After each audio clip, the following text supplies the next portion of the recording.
My message is that we'll be watching you.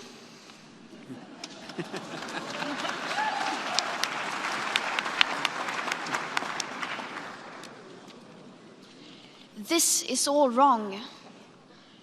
I shouldn't be up here. I should be back in school on the other side of the ocean. Yet you all come to us young people for hope. How dare you? You have stolen my dreams and my childhood with your empty words, and yet I'm one of the lucky ones. People are suffering, people are dying, entire ecosystems are collapsing. We are in the beginning of a mass extinction, and all you can talk about is money and fairy tales of eternal economic growth. How dare you?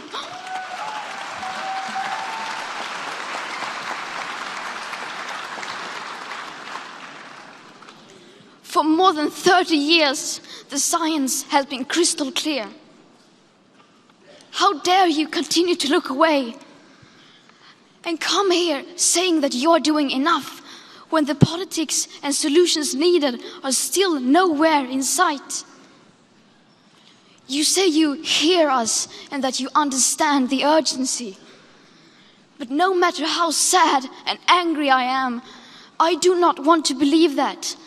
Because if you really understood the situation and still kept on failing to act, then you would be evil, and that I refuse to believe.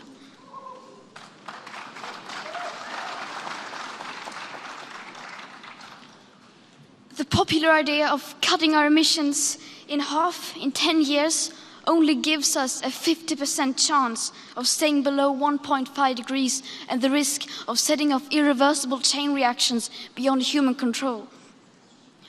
50% may be acceptable to you, but those numbers do not include tipping points, most feedback loops, additional warming hidden by toxic air pollution, or the aspects of equity and climate justice.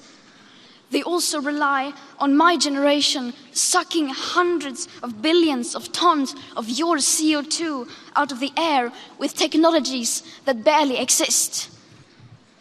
So a 50% risk is simply not acceptable to us, we who have to live with the consequences.